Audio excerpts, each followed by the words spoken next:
안녕하세요. 찰리브라입니다. 어저께인가 그저께 아마 바이낸스가 영국에서 뭐 규제 대상이 됐다 이런 얘기가 있고 일본에서도 규제 대상이 됐다라는 얘기가 있는데 어떤 중간중간에 지금 뭐 약간의 상승이 있는 지금 와중에 그런 뉴스 하나하나가 있다는 얘기가 사실 완연한 상승장이라고 얘기하기에는 모호한 구석이 되게 많아요. 그래서 찔끔 올랐다고 해서 뭐 상승장에 덤벼서 물타기를 하거나 이런 거는 저는 비추라고 생각하거든요. 우리가 이제 사실은 추매를 하거나 이랬을 시기는 이 시장이 이제 망했다. 이제 윈터 시즌 도래했다. 이제 3년간의 하락장 시작이다. 이런 얘기가 막 한참 돌았을 때. 그리고 많은 차티스트들이 10,000달러 갈 거예요. 막 이런 얘기 했을 때. 20,000달러 갈 거예요. 이런 얘기가 시장에 팽배했을 때. 그때가 사실 추매 타이밍이고 지금은 물을 타기에 좀 애매한 구간이라고 저희 이제 생각을 합니다. 왜냐면 찔끔 이미 올라 버렸기 때문에. 자, 일단 그래서 오늘 뉴스를 몇 개를 말씀드릴 건데 뭐 좋은 뉴스도 있고 안 좋은 뉴스도 있고 안 좋은 뉴스인데 어떤 면은 우리가 가려서 봐야 되고 뭐 이런 거를 이제 말씀드리려고요. 일단 첫 번째는 뭐 긍정적인 뉴스예요. 크립토닷컴이라는 아마 이 거래소를 아마 아실 거예요. CRO라는 코인하고 이제 관련돼 있는 그런 거래소죠. 저도 그러니까 이 거래소에 관해서 이게 뭐 괜찮은 거래소다 뭐 이렇게는 극명하게 말씀 못 드리겠지만 일단 한 가지 우리가 짚고 넘어갈 부분이 서클사가 있어요. 여기 서클사가 나와 있죠. 근데 서클사를 아마 여러분들 아시겠지만 서클사를 만들어낸 건 골드만삭스라는 그런 거대 금융 그룹이에요. 자, 서클사가 그리고 서클사에 있었던 회원들을 그쪽으로 이제 보이저 거래소에 이전을 해줬었죠. 그거 이제 따로 한번 찾아보시고 어쨌건 서클사하고 크립토닷컴이 파트너십 관계를 맺었다라는 얘기가 있어요. 그래서 이것도 또 엄청난 뉴스거든요. 사실 이거는 그냥 짚고 넘어가야 할 뉴스인데 뭐 오늘 시간 나시면은 크립토닷컴에 내가 투자하고 있는 코인이 상장돼 있나 이것도 한번 확인해 보시는 시간을 가지는 것도 제가 보기에는 아마 나쁘진 않을 거라고 생각을 합니다. 왜냐면 서클사가 아무 거래소하거나 파트너십 관계를 그렇게 쉽게는 아마 안 맺을 거라고 생각합니다. 코인베이스 정도는 돼야 어느 정도 이제 뭐 파트너십 관계를 맺는다 이런 뉴스가 나오거나 했거든요. 과거 사례를 보면 그런 관점으로 이제 보시면 되고 자 그리고 이것도 이제 긍정적인 뉴스인데 TPICAP 피델리티 스탠다드 차타드가 비트코인 교환 개시를 할 거다라고 이제 이거를 선언을 했는데 TPICAP가 그 암호화 플랫폼이에요. 교환 거래 플랫폼인데 영국 금융규제 기관의 승인을 받았어요. 근데 이제 시작점을 우리가 봐야 되는데 2021년 하반기 출시될 예정이라는 그런 얘기가 있어요. 일단은 그래서 비트코인 전용 거래를 제공할 것이고 이더리움과 같은 다른 디지털 자산은 추후에 추가될 거다. 제가 이걸 말씀드리는 이유가 TPICAP는 영국 금융규제 기관의 승인을 받았는데 지금 현재 시점에서 우리가 이제 가장 중요하게 이제 생각하는 게 전 세계 사람이 가장 걱정하는 게 바이낸스가 이러다가 이거 어떻게 되는 거 아니냐 걱정하시는 분들이 국내에 계신 분들 뿐만 아니라 해외 분들도 거의 대부분의 분들이 걱정을 되게 많이 하세요. 이 뉴스거리에 관해서. 왜냐면 바이낸스 고객들이 상당히 많기 때문에 여러분들 투자하고 계시는 아마 코인들도 바이낸스에 아마 되게 있을 거라고 저는 알고 있어요. 저도 마찬가지로 바이낸스 거래를 하고 있고 바이낸스는 규제 단속으로 영국 고객을 위한 인기 있는 법정화폐 진입을 중단한다. 그래서 GBP 그러니까 파운드화에 관해서 인출을 할 수 없게 된다라는 얘기가 아마 국내 매스미디어에 한글로 아마 돌았을 거예요. 근데 좀 차근차근히 이 뉴스에 관해서 우리가 알아봐야 되는데 여기 나와 있는 거대로 파스터 페이먼트를 사용하여 거래소에서 영국 파운드화를 인출할 수 없다. 이거 엄청 충격적인 얘기죠, 사실. 이게 바이낸스 영국에 국한된 얘기일까? 혹여나 그냥 바이낸스 뭐 닷컴에도 이 얘기가 혹시 돼가지고 내 코인을 혹시 인출하지 못할까? 어떨까? 막 이 걱정을 아마 되게 많이 하실 거예요. 그래서 여기 나와 있는 거대로 이제 제가 이제 설명드리면 은행 카드와 같은 전통적인 방법을 사용하여 환전소에서 돈을 이체할 수는 있다. 그러나 거래소는 파스터 페이먼츠의 중단이 중요한 장애물임을 인정을 했다. 그래서 이거는 뭐 30일 오늘 기준에서 이 GBP에 관해서 수용 안 할 거다. 디파짓 안 될 거다라는 얘기가 있었어요. 공지가 떴어요. 근데 이제 중요한 건 뭐냐면 바이낸스 UK 같은 경우는 이제 영국 정부한테 승인을 받지 않은 상태였어요, 이미. 그러니까 밴 시킨다는 자체도 사실 의미가 없는 거죠, 사실.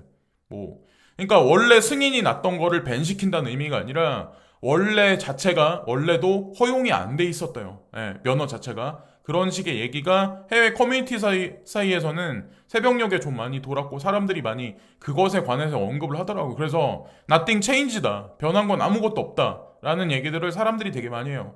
실내로 여기 나와 있는 것 같이 바이낸스 마켓츠 리미티드가 별도의 법인이에요. 우리가 사용하는 그러니까 바이낸스닷컴하고는 이제 별도의 법인이라고 이제 보시면 되고 여기 나와 있는 것 같이 공지가 떴어요. 공지가 떠 있는데 GBP는 뭐 인출할 수 있다.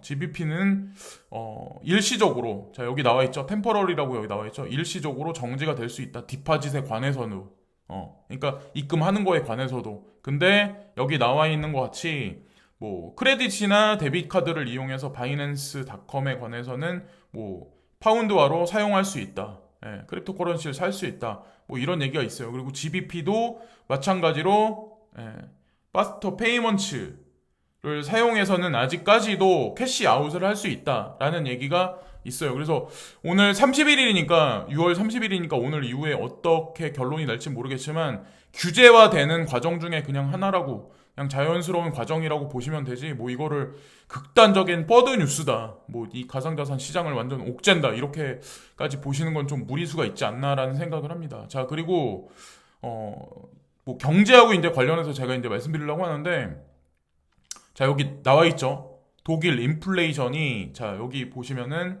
그 5월 달에는 2.5%까지 인상됐었거든요. 근데 거기로부터 6월 달이 가면서 2.3%로 천천히 다운됐어요. 천천히 이제 감소됐는데 0.2%가 하락을 했잖아요. 우리는 전 세계에 있는 모든 우리나라도 마찬가지 그리고 뭐 미국은 어쩐지 모르겠지만 유럽 같은 경우도 양적 완화를 지금까지 되게 많이 한 걸로 알고 있어요. ECB를 통해서. 근데 그럼에도 불구하고 끝에 보면은 조금 감소했죠.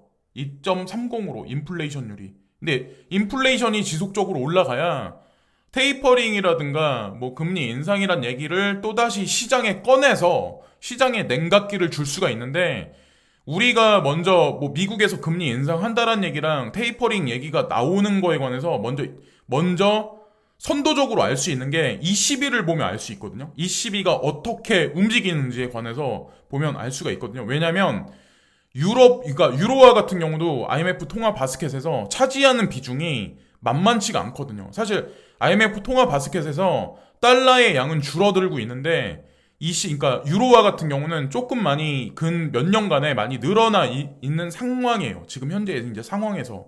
그래서 8월 달에 잭슨홀 미팅에서 어떤 얘기가 나올지는 모르겠지만 물론 그 전에 뭐 20일 상간해 가지고 7월 뭐 중순부터 해 가지고는 아마 테이퍼링이라든가 또다시 아마 자극적인 기사나 자극적인 뉴스를 통해서 FED에서 아마 또다시 아마 충격을 줄 거예요, 시장에. 왜냐면 계속 주식시장이 제가 오늘 보니까 S&P 500 지수, 뭐 나스닥도 그렇고 S&P 500은 특히나 이제 정고점 갱신을 이틀 연속으로 했더라고요.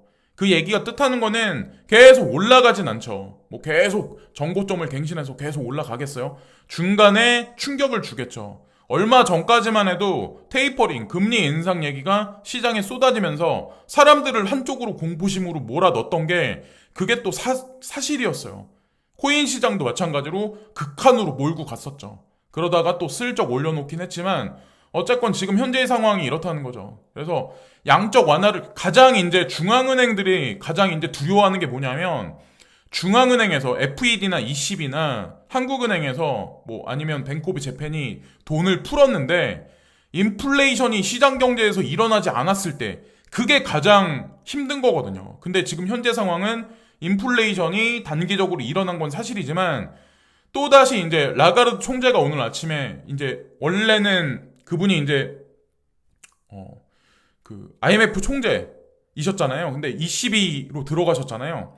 근데 그분이 이제 아침에 이제 말씀하시기를 이제 뭐라고 말씀하시냐면 코로나 바이러스 때문에 우리가 뭐 돈을 많이 풀었다. 근데 지금 현재 시장을 어느 정도 유지를 하려면 우리가 뭐 그린 산업 아니면 그린 에너지, 아니면 그런 거에 관해서 뭐 디지털 경제에 관해서 선도적으로 움직여야 된다라는 말씀을 아침에 오늘 하셨어요. 그래서 그것과 코인 시장하고 연계해서 딱 떨어지게 말씀하신 그런 부분이 레포트에는 나와 있는 건 없어요. 지금까지 제가 오늘 아침에 본 걸로는.